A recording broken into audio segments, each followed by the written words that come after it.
ገለቴም እንግዲህ ተናግራለች። በጣም ብዙ ቦታ ደርሳለች። ህግ የያዘውም ጉዳይ ነው። እኔ የምለው ህግም ትክክለኛ ፍትህ እንዲሰጣት መንግስትም ደግሞ የገለቴን ጉዳይ በአትኩሮት አይቶ ለዚች ለሴት እንደ ሴትነቷን ትልቅ ነገር እንዲያደርግላት መልእክቴን አስተላልፋለሁ። እንደ ፌዴሬሽንም እኔ ሮጬ እንደማለፌም ከገለቴ ጎን እንደሆንም ገለቴ ብቻ ሳይሆን በአሁን ሰዓት ብዙ ሴት አትሌቶች በዚህ ጉዳይ ውስጥ ያሉ ያለፉ ባዶ እጃቸውን ቀርተው በአሁን ሰዓት ምንም ሳይኖራቸው የሚኖሩ ስላሉ ይሄ ላይፍ ጋርድ መጥቷል። እንግዲህ መንግስትም የሚመለከተው አካልም በተለይ ደግሞ የሴቶች ጉዳይ በዚህ ጉዳይ ላይ ጠንከር ያለ ነገር አድርጎ ለአትሌቶቻችን መፍትሄ እንዲፈጠር በዚሁ አጋጣሚ አስተላልፋለሁ። እኔ እንደ አትሌትም እንግዲህ ፌዴሬሽኑ አካባቢም እንዳለው ሰው እንደምታውቁት የኢትዮጵያ አትሌቶች ብዙ ጥሩ ጎኖች እንዳላቸው ጥሩ ኑሮም የሚኖሩ እንዳሉ ሁሉ መጥፎ ጎኖችም መጥፎ ኑሮም የሚኖሩ ለሀገራቸው ብዙ ስራ ከሰሩ በኋላ ብዙ ችግር እየደረሰባቸው ያሉ አትሌቶች እንዳሉ ይታወቃልና ያንንም ከጎናችሁ ነን ለማለትም በሚያስችል ደረጃ ሁላችሁም በዚህ ደረጃ እዚህ በመምጣታችሁ በኢትዮጵያ አትሌቲክስ ፌዴሬሽንም እንደ አትሌትም በጣም አድርገን እናመሰግናለን። የዛሬው መግለጫችን ዋናው ዓላማ እንደምታውቁት የአትሌት ገለቴ ቡርቃ ጉዳይ ሰሞኑን ያው በሚዲያም እንደሰማችሁት በዛ ደረጃ ደርሷል። የእሷን ጉዳይ በተወሰነ ደረጃ ያለችበትን ሁኔታና ከኛም እንደ ፌዴሬሽን ምን ማድረግ አለብን የሚለውን ለመግለጽ ነው። ሁለተኛ ደግሞ አትሌት ገለቴ ቡርቃ ወደ ሚዲያ ወጥታ የእሷን ብሶት የእሷን ችግር ተናገረች እንጂ በጣም ብዙ የገለቴ ቡርቃ አይነት አትሌቶች የተጎዱ አትሌቶች አሉ። ወደፊትም እንዳይኖሩ በሚል በተወሰነ ደረጃ ስራዎች እየተሰሩ ያሉ እሱንም ለመግለጽና እነኛም ወደፊት ያሉትን ለማዳን በተወሰነ ደረጃ ደግሞ ልክ እንደ ገለቴ ቡርቃ እየተጎዱ ያሉት በጉዳት ላይ ያሉት ልንደርስላቸው የሚገቡ በሞራልም በገንዘብ ብቻም ላይሆን ይችላል፣ በንብረት ብቻም ላይሆን ይችላል፣ በሞራልም ልንደርስላቸው የሚገቡ አትሌቶች አሉንና ስለነሱም በተወሰነ ደረጃ ለመግለጽ ነው የጠራናችሁ። በሶስተኛ ደረጃና ዋነኛው የዚህ በወርልድ አትሌቲክስ ሴፍ ጋርዲንግ የሚባል አዲስ አሰራር መጥቷል። ይህንን የትኛውም ዓለም ላይ ያሉ ፌዴሬሽኖች ተግባራዊ እንዲያደርጉና ማንኛውም ህፃናትም ሴቶችም አዋቂዎችም ያው የመሮጥ የመወዳደር መብት አላቸውና በዛ ውስጥ ችግር እንዳይገጥማቸው መወዳደር እንዲችሉ ያገኙትንም ደግሞ በአግባቡ መጠቀም እንዲችሉና በተለይ በአትሌቲክስ ስፖርቱ ላይ ከውጤት አንጻርም ትልቅ ጉዳት በዓለም ላይ እየመጣ ስለሆነ ያንን ከመከላከል አኳያ በዓለም ላይ የወጣ ህግ አለ። ያንንም ፌዴሬሽናችን እንግዲህ እኛ ከመጣና 5 ወር አካባቢ ሆኖናል። ከባለፉት 3 ወር ጀምሮ ስራን ስንሰራ ነበረ፣ ዶክመንቶች ሲዘጋጁ ነበረ። ይሄ ስራ የሚሰራው ይሄ ሴፍ ጋርዲንግ የሚቋቋመው ከባህልና ስፖርት ሚኒስቴር ጋር በጋራ ሆኖ ነው። የተለያዩ አካላቶችን አሳትፎ ነው። ከፍትህ ሚኒስቴር፣ ከህግ፣ ከፌዴራል ፖሊስ፣ ከተለያዩ ከሴቶችና ህፃናት ከተለያዩ ተቋማት ጋር ተደርጎ መንግስት በሚኒስትሮች ምክር ቤት አጸድቆ ልክ እንደ አንቲዶፒንግ ኤጀንሲ እንደተቋቋመው እንደዛ የሚቋቋም ኢንስቲትዩት እንዲቋቋም ወርልድ አትሌቲክስ ይፈልጋል። በሌሎች ሀገሮች ምናልባት ያው ስፖርት ላይ ያላችሁ ልታውቁ ትችላላችሁ። በኬንያ ሀገር ከኢትዮጵያ ባልተናነሰ እንደዚህ አይነት ችግሮች በጣም በስፋት አሉ። በቅርቡ የተፈጠረው አትሌት አግነስ ትሪፖ የምትባል የ5000 ሜትር እና የ10000 ሜትር ሯጭ እንደዚሁ በባለቤቷ ህይወቷ እንዳለፈ ይታወቃል። የኬንያ አትሌቲክስ ፌዴሬሽንም በስሟ የክሮስ ካንትሪ ውድድር እያዘጋጀላት ለባለፉት 2 ዓመቶች እያዘጋጀላት እንዳለ ያው የምታውቁት ትኖራላችሁ። በተለይ በምስራቅ አፍሪካ ችግሩ በጣም ሰፊ ነው። በሴቶች ላይ ብቻም አይደለም የሚደርሰው ይሄ ጥቃት በወንዶች አትሌቶች ላይ በጣም ይደርሳል። ምናልባት ከዚህ በኋላ ብዙ አትሌቶች ሊወጡ ይችሉ ይሆናል።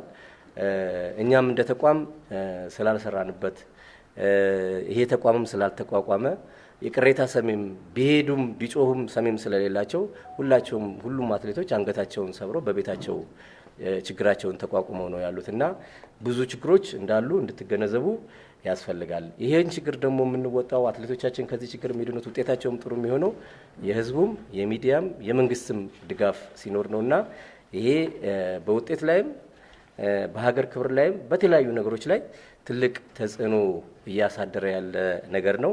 ስለዚህ በዚህ በሶስት ጉዳዮች ላይ ነው ልንወያያችሁ ወይም ልንገልጽላችሁ እየጠራናችሁ ማለት ነው። እንግዲህ ወደ ገለቴ ስንሄድ ያው ገለቴ አብረን ስንሮጥ የነበርን ልጅ ነች፣ ጓደኛችን ነች። ከባለቤቷ ጋርም አብረው ሲኖሩ እንደነበረ እናውቃለን። በተወሰነ ደረጃ ግን ያው አንዳንድ ችግሮች እንዳሉ እንሰማ ነበረ። እንግዲህ ያው ህግ ይዞታል። በህጉ መሰረት ያው ራሷም ለራሷ የምትሆን ልጅ ነች። ያው ጠበቃ ቀጥራ ማድረግ ያለባትን ነገር ስታደርግ ቆይታለች።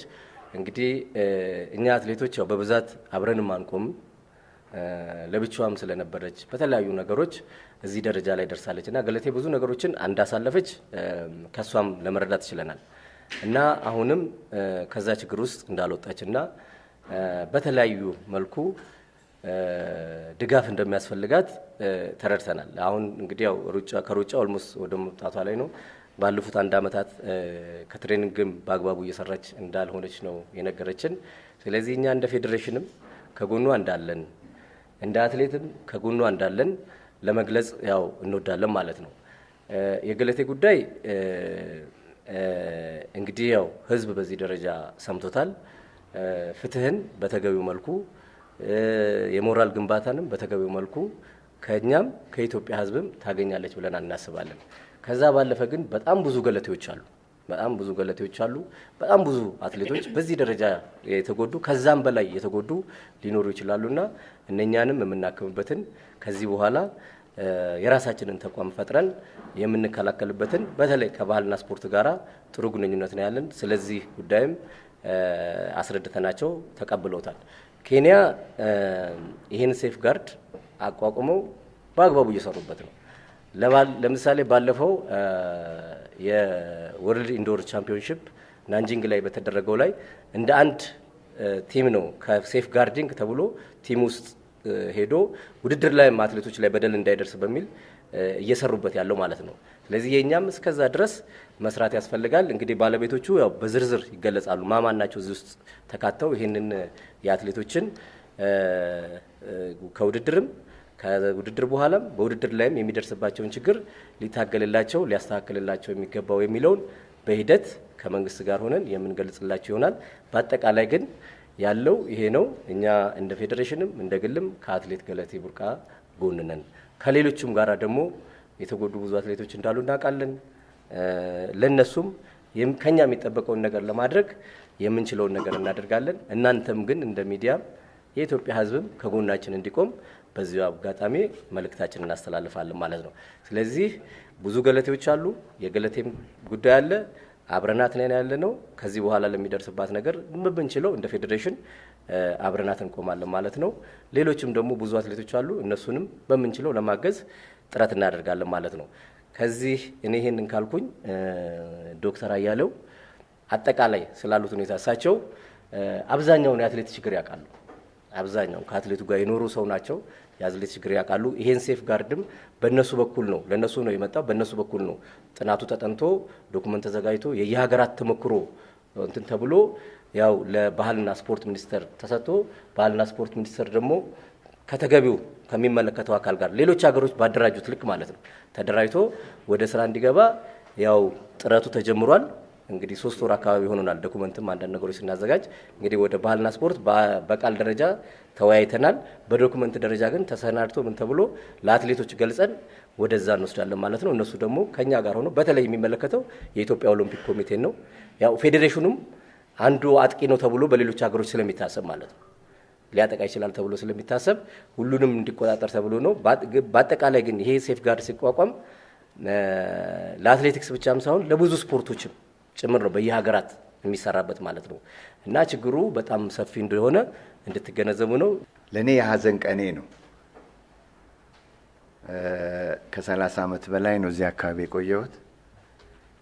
አትሌቶቼ ይለፋሉ፣ ይታገላሉ፣ አሰልጣኞች ይጨራሉ፣ ፊሽካ ይነፋሉ፣ ሰዓት ይይዛሉ። አትሌቶቼ ወርቅ፣ ብር፣ ነሐስ ያመጣሉ። መንግስት ይደሰታል፣ ባንዲራ ይሰቀላል፣ ህዝብ ያለታ ምግብ ሳይበላ በደስታ ያሳልፋል። ከጀርባው ግን ችግር አለ። ከጀርባው እስከ ሞት አለ። ከጀርባው ሜዳ ላይ እስከ መቀመጥ አለ። ከጀርባው እስከ ልመና አለ። የት? ኢትዮጵያ። የት? እዚህ ሀገር። የት? የተደበቀ የሚያለቅስ አይን፣ የሚያነባ አይን በጣም ብዙ ነው ያለው አትሌት ጋር። ሁላችንም ነው ዝም ያልነው። ስለዚህ ሁላችንም ነን ይቅርታ የምንጠይቀው አትሌቶቻችን። ስለዚህ ዛሬ እንዳጋጣሚ ሆኖ ውዲቷ ልጃችን ገለቴ ከኔ ጋር ብዙ የቆየች ስለሆነች ስለ ገለቴ መናገር ብዙ አልችልም። ጀግና፣ ለማሸነፍ ሁልጊዜ የምትጥር ልዩ፣ የልዩዎች ልዩ፣ ከልዩዎቹ ተርታ የምትቀመጥ ድንቅ ሴት፣ ድንቅ እንስት ተቸግሬ ያለው አለች። እንግዲህ ህግ ይፈታል። የኛም ፌዴሬሽን አጠገቧ ይሆናል። ሴፍ ጋርዲንግ ምንድን ነው? ሴፍ ጋርዲንግ ሁለንተናዊ ጥበቃ ለአትሌቱ፣ ሁለንተናዊ ጥበቃ አትሌቱን ለሚያግዝ፣ ሁለንተናዊ ጥበቃ ለሴቷም አትሌት፣ ለወንዱም አትሌት፣ ለአሰልጣኙም፣ ለማኔጀሩም፣ ለፌዴሬሽኑም፣ ሁሉም። በተቃራኒው ደግሞ ወንጀል የሚሰሩትን የሚከታተል ከፌዴሬሽኑ ጀምሮ ማለት ነው። ሴፍ ጋርዲንግ ነው ዓለም ላይ ሴፍ ጋርዲንግ መቼ መጣ? በ1923 የተጀመረ ነው። በዓለም አቀፍ ኦሎምፒክ ኮሚቴ ብዙ ተሄዶበታል። በህፃናት ኮንቬንሽን ብዙ ተሄዶበታል። በዩኔስኮ ብዙ ተሄዶበታል። በተባበሩት መንግስታት ብዙ ተሄዶበታል። ሲሪስ ኦፍ ስራዎች ተሰርተዋል። አሁን መናገር ስለማይቻል እኛ ጋር ግን ዘገየ። እኛ ጋር ቶሎ አልመጣም። ለምን ቶሎ አልመጣም? ዓለም አቀፍ አትሌቲክ ፌዴሬሽን ዘገየ። 2017 ላይ ነው የነቃው በነጮች 2017 just 5 years 6 years ago ነቃ። ለምን? ጥያቄዎች ወደሱ መጡ። የሀገሮቹን ስም አልጠራም። ሞት መጣ፣ ግድያ መጣ፣ ንጥቂያ መጣ፣ ዝርፊያ መጣ። አትሌቶች ከአንዱ ሀገር እየተሸጡ ወደ ሌላ መሄድ፣ ይሄም ራሱ ሴፍ ጋርዲንግ ውስጥ ገባ። መዘረፍ፣ ፋይናንሻል አቢዩዝ በጣም መጣ። ሴክሹዋል ሃራስመንት በጣም በዛ፣ ከመጠን በላይ። አትሌቱ ከህፃናት ጀምሮ እስከ አዋቂው፣ ከህፃናት ጀምሮ እስከ አካል ጉዳተኛው አትሌት ድረስ በጣም ይበዘበዝ ጀመር። አትሌት ለአትሌት፣ አትሌት በዘመዱ፣ አትሌት በአሰልጣኙ፣ አትሌት በማኔጀሩ፣ ማኔጀሩ በማኔጀሩ፣ ማኔጀሩ በፌዴሬሽኑ፣ አትሌቱ በፌዴሬሽኑ የሚሉ በጣም ብዙ ችግሮች መጡ። በዚህ ምክንያት 2017 ላይ ወርልድ አትሌቲክስ ኖ አለ። በቃ ኖ አለ። ፖዚሽን ስቴትመንት አስቀመጠ። አይ ሁላችንም ማጥቃት አለብን፣ ሁላችንም መከላከል አለብን። እስከምን? ከምልመላ እስከ ውድድር ድረስ፣ ከምልመላ እስከ ኦሎምፒክ ድረስ። እነማን ሆነን እናጥቃ? ገቨርንሜንት ዋናው ወሳኝ ነው። የስፖርት ሚኒስትር ዋናው ወሳኝ ነው። ህፃናትና ሴቶች ዋናው ወሳኝ ነው። ኦሎምፒክ ኮሚቴ ሞግዚት ነው የፌዴሬሽኖች ሁሉ፣ ዝም ማለት አይችልም። ዋናው ወሳኝ ነው። ናሽናል ፌዴሬሽኖች፣ እኛ ሀገር አትሌቲክስ ይመራል።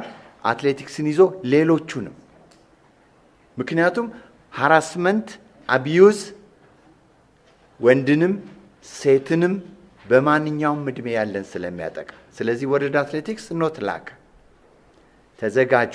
በ2023 ጀምሮ በ2023 በነጮች አቆጣጠር ጀምሮ ፖሊሲያችሁን ዴቨሎፕ አድርጋችሁ ዲሲፕሊነሪ ሜጀር ሰርታችሁ ሪስክ አሴስመንት ሰርታችሁ ተከላከሉ፣ ሪፖርት አድርጉ። አትሌቶቻችሁ እየተጎዱ ነው፣ አትሌቶቻችሁ እየሞቱ ነው አሉ። በዚህ መሰረት ሁሉንም መስመር አስቀምጠዋል። ይሄ ሰሞኑን በምናደርገው መግለጫዎች፣ ትምህርታዊ መግለጫዎች ዲቴይል እንሄድበታለን። መነሻቸው ምንድነው? the right to training, the right to exercise, the right to compete, equity ይላል። እኩልነት ነው። መብት አለው የሰው ልጅ። በኢትዮጵያ ውስጥ መብት አለው አትሌቱ። አትሌት ሆልሰም ነው፣ ሁሉንም ስፖርት ያጠቃልላል። ስለዚህ መብት አለው የመሰልጠን፣ የመወዳደር፣ ገንዘብ የማግኘት፣ ሀብት የማግኘት፣ ህጋዊ በሆነ መስመር ማለት ነው። የመኖር፣ ያለ መደፈር፣ የመጠበቅ መንግስት አትሌቱን ሊጠብቀው ይገባል። ፌዴሬሽኑ አትሌቱን ሊጠብቀው ይገባል። ማወዳደርና መሸለም ብቻ አይደለም። ቦሌ መቀበል ብቻ አይደለም። አትሌቱን እስከ መጨረሻ እስከሚኖርበት መንደሩ ድረስ እስከሚሰራበት ጫካትር ድረስ ሊጠብቀው ይገባል። ማን? ሁሉም ህብረተሰቡ፣ ሁሉም ብዙሃን መገናኛ። ስለዚህ አትሌቱን ሁልጊዜ ካልጠበቅ ነው ሳይኮሎጂካል አቅም ያንሳል፣ ፊዚካል አቅም ያንሳል፣ ሶሻል አቅም ያንሳል። ማበድ ይመጣል፣ መገደል ይመጣል፣ መሞት ይመጣል። ራይት ቱ ኤክሰርሳይዝ ያሉት ይሄንን። ስለዚህ በዚህ መሰረት ፌዴሬሽኑ መንግስት ምን መስራት አለበት አስቀምጠዋል። ዝርዝር ተቀምጧል። እነማን ናቸው ቢግ ጃይንቶች የሚመለከታቸው? ኢሞሽናል ላለመሆን ሞክራለሁ። እንግዲህ ዛሬ የተገናኘንበት ጉዳይ ገለቴ ቡርቃ በደረሰባት ጉዳይ ላይ ነው የተገናኘ ነው። እንግዲህ ገለቴን ቡርቃ እንደ አትሌት ከኔ ዘግይታን ብትመጣ አብረን በተለያዩ በዓለም ሻምፒዮና፣ በኦሎምፒክ፣ በክሮስ ካንትሪ ከኛ ባልተናነሰ አገሯን አህጉሯን ወክላ በትልቅ መድረክ የተወዳደረችና ከኛም ባልተናነሰ በሀገር ውስጥም በዓለም ላይም ሽልማቶችን አግኝታ ራሷንም ሀገሯንም መለወጥ የምትችል አትሌት እንደሆነች ማንም ሊደብቀውም መቼም አይደለም ሊባልም አይችልም። ዛሬ እንግዲህ ገለቴ ያለችበትን ሁኔታ ሁላችንም በመጀመሪያ በኦሮምኛ ጣባ ላይ ተገኝታ ያደረገችውን ቃለ መልስ አይተናል። ትላንትናም በሰይፉ ፋንታውን ላይ ተናግራለች። እንግዲህ ገለቴ ግማሹን እንኳን ተናገረች ብዬ አላምንም። ለምን? ከመጀመሪያው ጀምሮ የገለቴን ታሪክ እንደ ቅርበትም አብሬን በመስራት ስለማቀው ትላንትና እሷም ተናግራለች። አዲስ አበባ ስገባ አማርኛ እንኳን አልችልም፣ በራሴ ጥሬ ነው አማርኛ መጻፍም መናገርም የቻልኩት። እውነቷን ነው። እኛን እንኳን ስትጠራ ሴቷን አንተ ወንዱን አንቺ እያለች ነበር የምትጠራው። በጣም በልፋት በጥራት እዚህ የደረሰች አትሌት ነው። እንደተናገረችው እንግዲህ እናቷ ለምና ሁሉ እንዳሳደገቻት ነው የተናገረችው። እኔ ዛሬ የሚያመኝ ነገር የገለቴ ገንዘብ ንብረቷን ማጣት አይደለም። እኔ ዛሬ 3 ልጆች አሉኝ። ገለቴ ግን የሁሉ አመት ሮጣ አንድ ልጅ እንኳን የላትም። ይሄ ለኔ በጣም ነው የሚያመኝ። እኔ የገለቴ ገንዘብ የምን ጉዳይ አይደለም። ዛሬ ገለቴ ከኛ 3 አመት ወይ 2 አመት ታናሽ ብትሆን ነው። ሴት ልጅ ጊዜ አላት፣ የመሮጫ የመውለጃ ጊዜዋን እንኳን አጣለች። ገለቴ ከ2010 ጀምሮ በፍርድ ቤት ስትንከራተት ሌላ እንኳን የፍቅር ጓደኛ ይዛ ልጅ እንኳን ለመውለድ ያጣችበት ጊዜ ነው። እኔ እንዳየሁትኝ በቅርበትም ስለማቅ ነበር። ፕሮግራምም ነበራት። ከ2010 በኋላ ልጅ የመውለድ ሀሳብ ነበራት። እኔ የሚያሳዝነኝ ንብረት አይደለም የገለቴ ቢያንስ አንድ ፍሬ እንኳን ሳይኖራት ይሄ ሁሉ አመት ሀገሯን ወክላ ተወዳድራ ዛሬ ያለችበት ሁኔታ ለኔ በጣም አሞኛል። እንግዲህ አሁን ዶክተር አያሌውም እንደተናገሩት ወላ አትሌቲክስ አትሌቶች ላይ የሚደርሰው ጥቃት በጣም በስፋት እየመጣ እየቀረበ በመገኘቱ ህግ አውጥቶ በሌላ ሀገር ላይ ህጎች እየተተገበሩ ይገኛል። በተለይ እንግዲህ እንደተናገሩት ቀነኒሳ በኬንያ ላይ 2 አትሌቶች ህይወታቸው አልፏል። ከዛ በኋላ ህጉ በጣም ጠብቆ ይሄ ህግ በኢትዮጵያም እንዲተገበርና የአትሌቶች ጥቃት እንዲቆም በሚል ወደ ኢትዮጵያ አትሌቲክስ ፌዴሬሽን